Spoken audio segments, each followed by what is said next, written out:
Jonathan, I see people walking all over Brooklyn holding this book. It's talking about the Great Rewiring. Talk to me. What is the Great Rewiring? So something happened to young people born after 1995.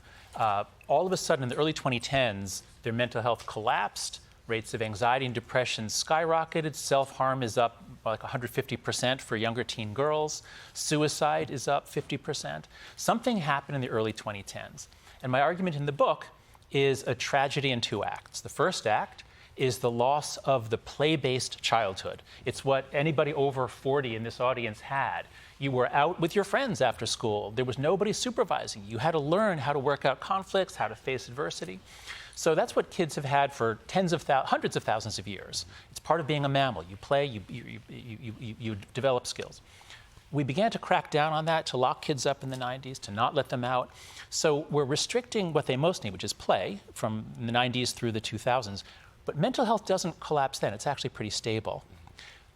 Then we get Act Two, which is the arrival of the phone-based childhood. And what that is in 2010, everybody had a flip phone. The iPhone had come out, but most teens had a flip phone. No front-facing camera, no social media on the phone, no high-speed data. And by 2015, everyone's got all those other things. Now suddenly everyone has a smartphone, front-facing camera, high-speed internet, social media, especially Instagram, on the phone. And almost like someone turned a switch in 2013, girls in America and many other countries suddenly become very anxious, depressed, and self-harming. And so that's what the book is about. Something changed between 2010 and 2015, and I'm trying to explain what it is. You're saying in Act Two, they introduced Chekhov's cell phone, and, yeah. and we know what ends up happening after that. You look at sort of the adolescent brain. Yes. How dumb and stupid is a 13-year-old's brain? I would say not dumb and stupid at all. I would say it's in the process of remodeling, and it's still in the early phases. So we have, children have a brain which is actually almost full size. By age 6, the brain is almost full size. I'll fact check that. I don't think that's right. I don't think that's right. But okay, continue. You must be right. Yeah, thank you. The rest of childhood is not about growth. It's about picking which neurons survive and which ones get eliminated. It's all about wiring up. And that happens slowly in childhood. But then, around age 11, 12 for girls, puberty starts, a little later, a couple years later for boys, and you get this massive, quick rewiring of the brain to sort of lock down into an adult configuration. It starts more in the back of the brain. The prefrontal cortex is the last part to develop. And so around the age of 13, kids' emotional areas are rewiring. They have the beginnings of sexual urges and lust. They're very emotional, passionate, but they don't have the self-control to say, like, no, I'm not going to spend a 5th hour on TikTok. I'm just going to keep going because I can't stop myself. Mm-hmm. And now, when does that stop? Because I'm looking forward to that happening soon. At like 47, 48, like when does that part of my brain close off and I can put the phone down? Mm-hmm. Well, in your case, I really can't say, but for most people... Buy the sequel, I get it, I get it. Smart. 25 is when the frontal cortex is done rewiring. Okay, I'll tell you when that happens. Well, it's interesting how you're talking a lot about not only these phones come in and they change the way kids think and the way sort of society thinks, but you talk about raising a child, an anti-fragile child. Yes. And you make some bold claims in this book, one of which is right here. You claim that this merry-go-round playground spinner is the greatest piece of playground equipment ever invented. Defend yourself. Okay. How first of all... Okay. How is it not what is better? I mean, What's a teeter-totter is just a metaphor of you're up, you're down. It's what life is all about. Work with somebody else. Yeah. One's up, one's down. There's no way to stay in the middle. Yeah. The key... Wow. Okay. While I have no citations to prove my claim, the psychological thing I'm trying to get at there is thrills. Mm-hmm. This is something I talk a lot about in Chapter 3, that kids need to play, but they especially need risky play. Kids literally need to face risk. If you don't give them risk, they'll find a way to get it. They'll climb up on walls. They'll climb trees. If they skateboard, they'll skateboard downstairs. Kids need to have some actual risk. And so, yes, you're right. A swing set, a teeter-totter, if it's really big and you could come crashing down, there is risk. And why are you trying to hurt these kids? Well, because you have to put kids in a situation where they can get hurt. because only then do they learn every day how to not get hurt. And what we've done since the 90s is we've put them in places that are so safe, there's no chance to get hurt, which means they don't learn how to not get hurt. The human program of evolution is kids face risk, they're a little scared, they have to be a little scared, they overcome it, and then they're more confident the next time around. And that's the path to adulthood. But we stopped that in the 90s. We said, no more of that. We're going to keep you overprotected forever, and then we're going to send you to universities like mine where you're coming in still not ready for independent living. Now you take that, and then you also you fast forward to this modern era where kids are obsessed with phones, they're on the internet, they're on social media sites.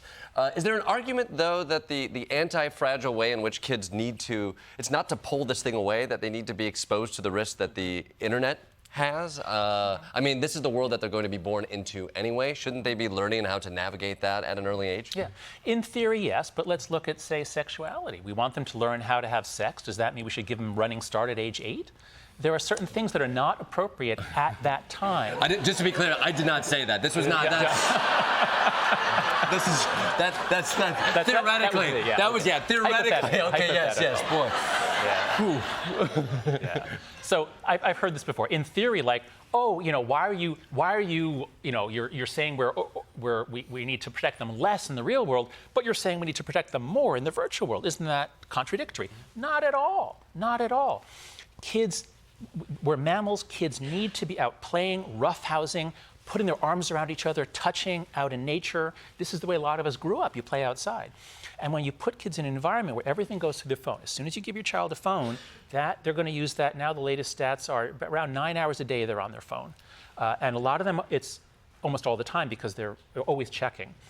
That blocks out time in nature, time with friends. Time with friends is down 65% since 2010. Kids need time with friends. Texting and sending emojis doesn't compensate. It's done instead of time with friends. And that, I think, is why as soon as they moved on to social media and the boys onto multiplayer video games, they got so lonely. Loneliness surged along with depression and anxiety. It's interesting. You talk a little bit about, in childhood, discover mode versus like defensive mode. And even in a world of the arts, I did improv comedy forever, and I think the mindset of that is a discovery mindset, right? And so you're constantly looking for something. It was interesting reading this in terms of how to raise a child and to put them in that open mindset, but it seems remarkably reflective of just how society feels right now. And I don't know if that's is because, partially because of our connection to social media and the anxiety that is there. But do you see parallels there as well, that we are inadvertently too in defensive mode because of these devices that we have in our pockets and our hands? Yeah. Well, right now, it does seem like everything is going to hell because it actually is. Oh, that's, okay. Yeah. It's not just my phone telling me that. No. But it wasn't that way. It wasn't that way. It wasn't that way in 2012. So the fact that this happened in so many countries at the same time, and a lot of people say, oh, well, the global financial crisis, that must be what it was. Like, there were real economic difficulties. Yeah, that was 2008. Why did the numbers not begin going up until 2012, 2013, when the economy is getting better and better? So you can't make the claim that things were so terrible in Obama's second term compared to his first that all of a sudden teens, especially teen girls, suddenly fell off a cliff. That just doesn't work. So, if this had all started in 2020, we could say, well, yeah, COVID and all the craziness that's going on, but this started in 2012. There's no other explanation that anyone's proposed for why it happened in so many countries and hit girls the hardest. It was interesting. You have a chapter in here that looks at also faith. And I'm an atheist. I know you mentioned that you're an atheist as well, but you speak to sort of this God-shaped hole. I think it's a Blaise Pascal quote. God-shaped hole in everybody's heart. In every human heart, right? And that this lack of religion is something that is affecting childhood in a way that, again, as an atheist, I always have my dukes up when that comes about. You said you were one, so you earned yourself a pass. Okay. But this lack of sort of religious institutions in this modern media landscape, how do you see that as something that's affecting like a childhood? So the way to think about this as an atheist without getting defensive is to Good luck. say, no, I've been working on this professionally for many years. I finally got it down. Let's see it. Okay, just looking at it descriptively, psychologically.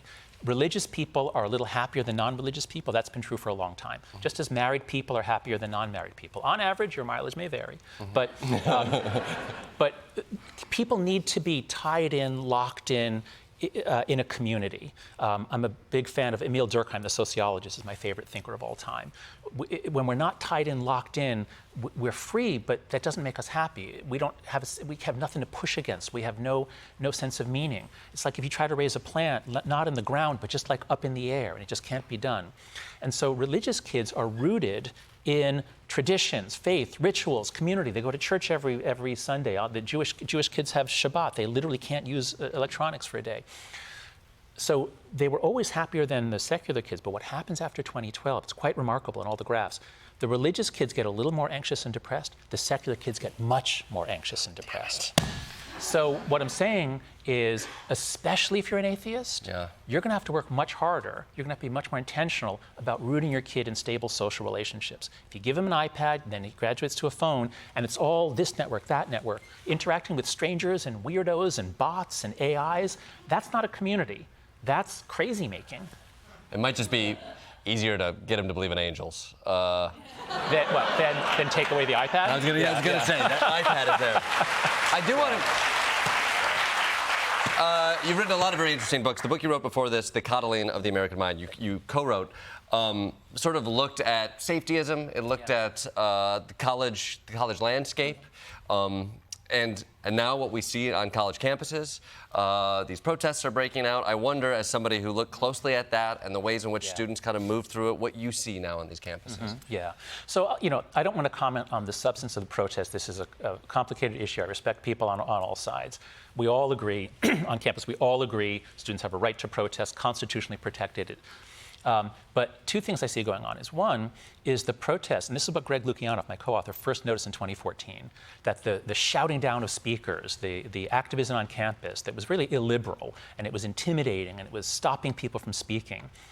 It was based on arguments about fragility, about my mental health or her mental health. Like, we can't let this person on campus because it'll be dangerous, it'll be harmful, speech is violence. So that's a new idea that comes in with Gen Z, because they haven't been given an anti-fragile childhood, they've been given way too much therapy, they think everything is trauma. So we see that by beginning in 2014, it wasn't there in 2012, it was very new in 2014, 2015.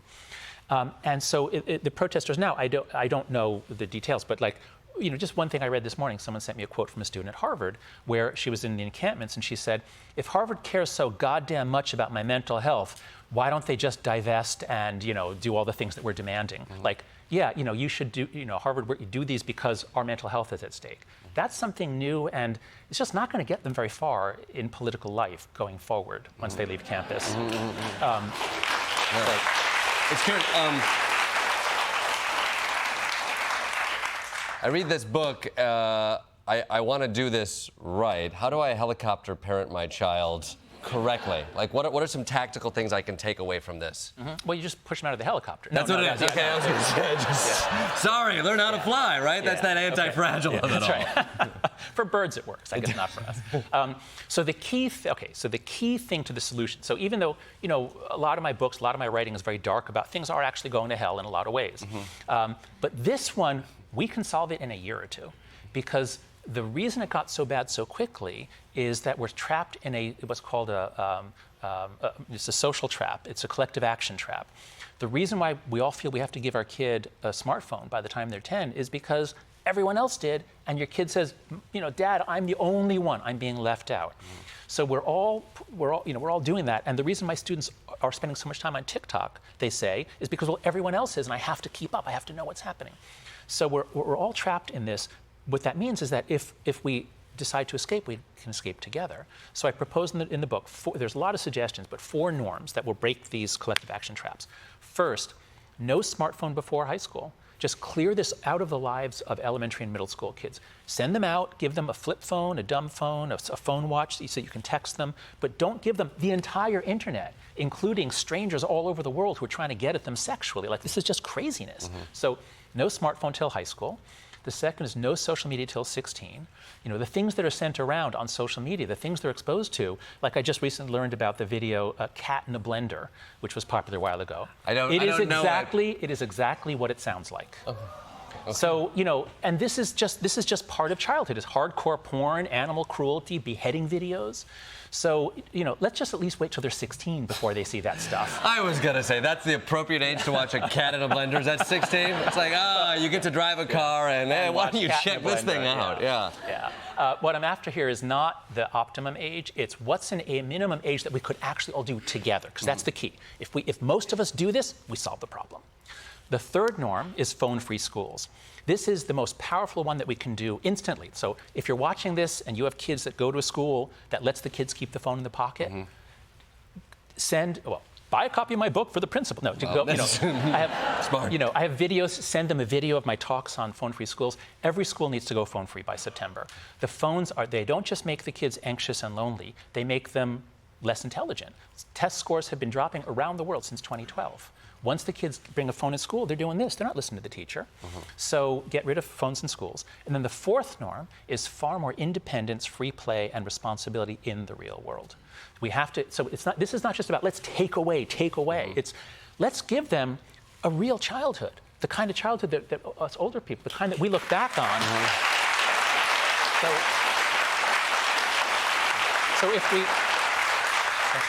So if we love our children, the best thing we can give them is a real human childhood. And if we do it together, we can get this done in the next year or two. I love it. Just give your kids some space, a beer, and a bag of glass, and they should be okay.